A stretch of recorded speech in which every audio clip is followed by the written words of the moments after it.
राधा स्वामी। राधा स्वामी दयाल की दया, राधा स्वामी सहाय, राधा स्वामी।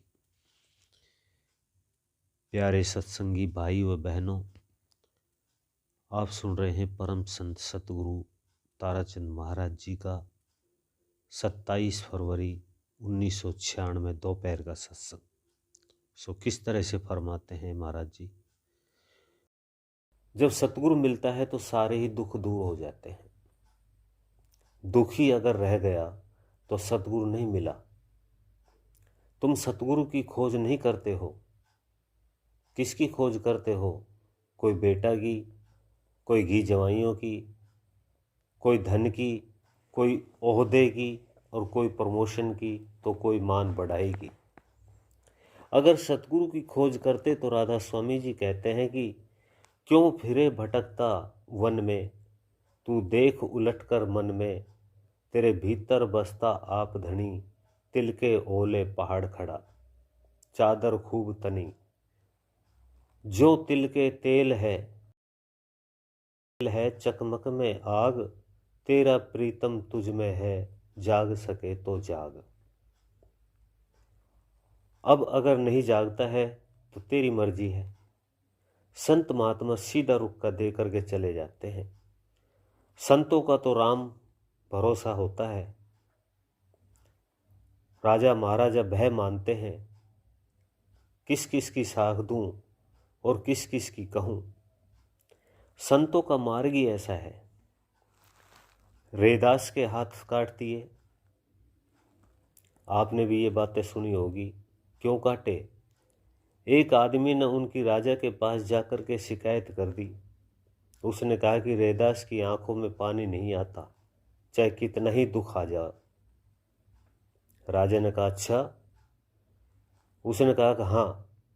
राजा ने उनके हाथ कटवा दिए। वह जूती बना रहा था, उनको पकड़ कर ले आए। रैदास जी की आंखों में पानी आ गया। राजा ने कहा क्या बात है? मैंने ये बात सुनी कि तेरी आंखों में पानी नहीं आता, तू तो रो पड़ा। उसने कहा कि मैं हाथों को नहीं रोता हूँ, ये तो कटने ही है।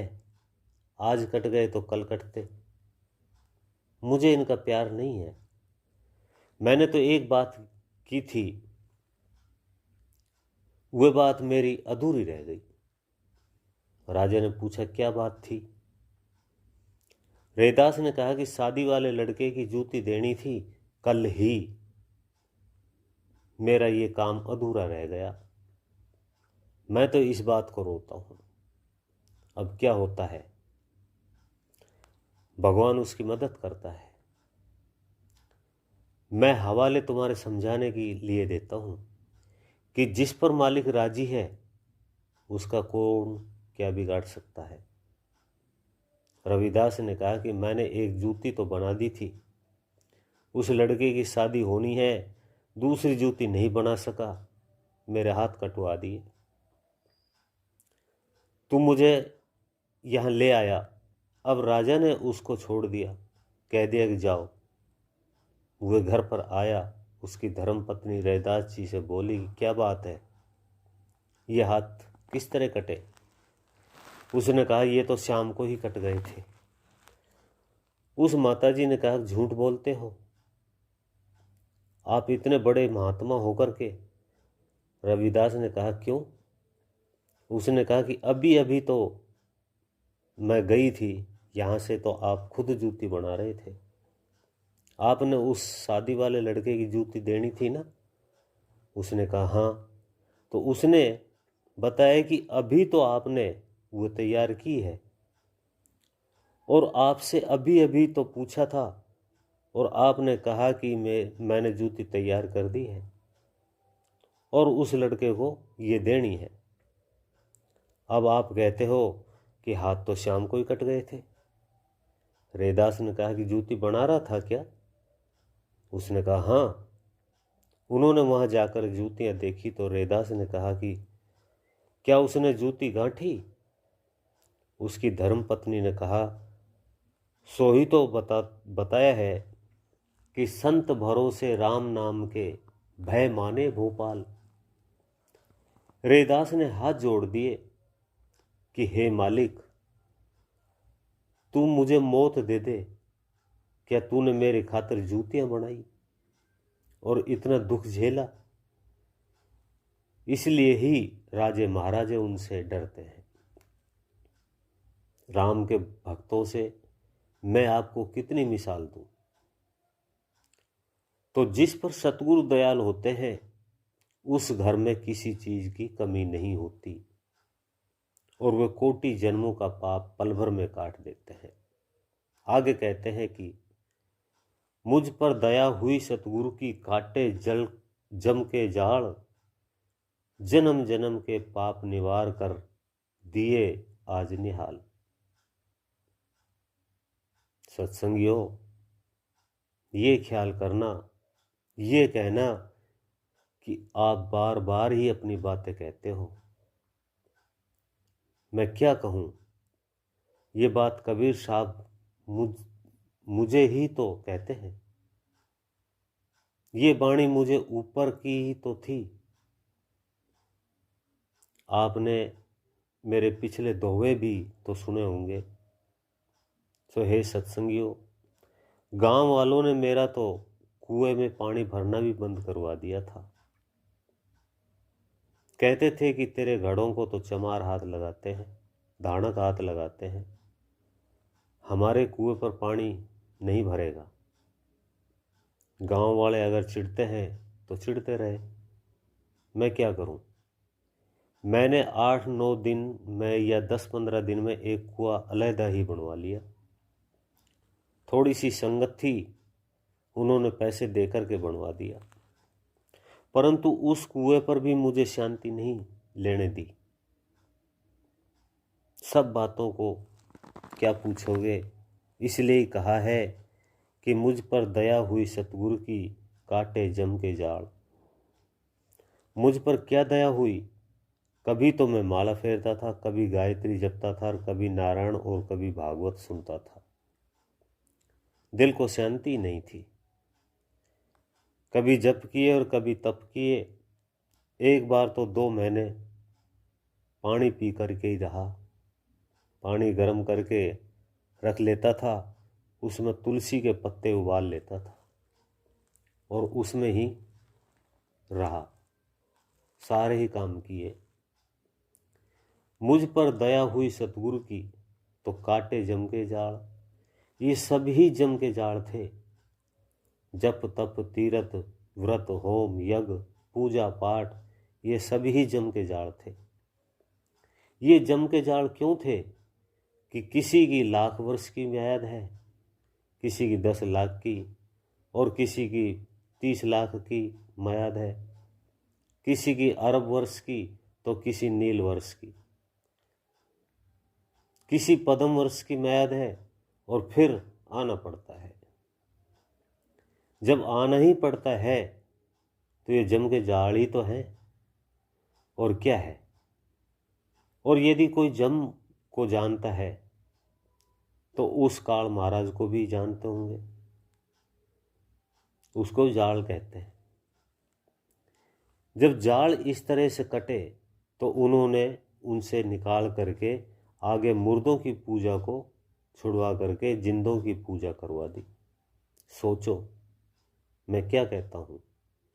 तुम बड़ी बड़ी मूर्तियों को बड़े बड़े कपड़े पहनाते हो और उनकी बेहद इज्जत करते हो। क्या वो तुम्हारे से बोल रही है? तुम अहंकारी हो। अगर तुम गरीबों के बच्चों को उस पैसों के कपड़े लेकर के देते तो वो जिंदा राम है, तुम्हारे को आशीर्वाद देंगे। गरीबों की मदद किया करो, सास ससुर की सेवा किया करो, अपने घरों में प्यार से रहा, अपने घरों में प्यार से रहना सीखो, तिर जाओगे। मैं सीधा आदमी हूँ, इसीलिए कहता हूँ। अगर कोई ये कहे कि तुम तो धर्म पुण्य और अटेक करते हो, नहीं, कतई नहीं करता हूँ। तुलसीदास जी ने ये बात कही है, कलयुग केवल नाम आधारा, सुमिर सुमिर नर हो गए पारा। केवल नाम का ही आधार बताया है। तो स्वामी जी भी यही कहते हैं कि कलयुग कर्म धर्म नहीं होई, नाम बिना उद्धार न होई। कि कलयुग में नाम का ही आसरा है और नाम संतों से मिलता है, वह चौथे लोक में है। उनसे नीचे तो पहले तंत्र है, फिर जंत्र है, फिर मंत्र है, और फिर चौथे लोक में नाम है। सतखंड से नीचे नीचे 12 मंजिलों में ये 3 चीजें हैं, कहीं तंत्र, कहीं जंत्र, कहीं मंत्र। नाम तो इनसे ऊपर है, और नाम मिल गया तो लेखा निमट गया, काल का कर्जा ही चुक गया। सो ही मैं आपको बता रहा था कि मैं तो पहले ही सब ये काम किया करता था, और फिर मैंने सतगुरु की शरण ली तो तुलसी साहब की घट रामायण मिल गई। उनमें पढ़ा तोमस ऋषि ब्राह्मण थे, उन्होंने अपने बाप के साथ में संवाद किया। सो मैंने सोचा कि वाह, जम के जाल ही कट गए। सतगुरु ने बड़ी दया की, ये सभी उर्ला व्यवहार है। अपने ग्रंथों को देख करके बात करना सभी उर्ले व्यवहार में है। संतों का मार्ग ही मोक्ष के लिए है। तो आप कहोगे क्यों? क्या आपको पता नहीं है कि 4 युगों की एक चौकड़ी होती है, और 72 चौकड़ी का एक मनु होता है, और 14 मनु का एक कल्प होता है, और एक कल्प का ब्रह्मा का एक दिन होता है, और ब्रह्मा के एक दिन में सृष्टि रची जाती है। तो बताओ कितने ही दिन बीत चुके हैं। इसलिए ही काल महाराज के चक्कर में ब्रह्मा विष्णु महेश भी आते हैं। आप पूछोगे कि ये कैसे आते हैं? एक माता ने इनको 6 मास के बना दिए, तो क्या चक्कर में नहीं आते हैं? होश करो। इसलिए ही संतों का दर्जा ऊंचा है। अभी आप सुन रहे थे परम संत ताराचंद महाराज जी का ये सत्संग। इससे आगे का भाग सुनने के लिए वीडियो को लाइक करें, चैनल को सब्सक्राइब करें, ज़्यादा से ज़्यादा शेयर करें। सभी सत्संगी भाई बहनों को मेरा हाथ जोड़ करके राधा स्वामी जी।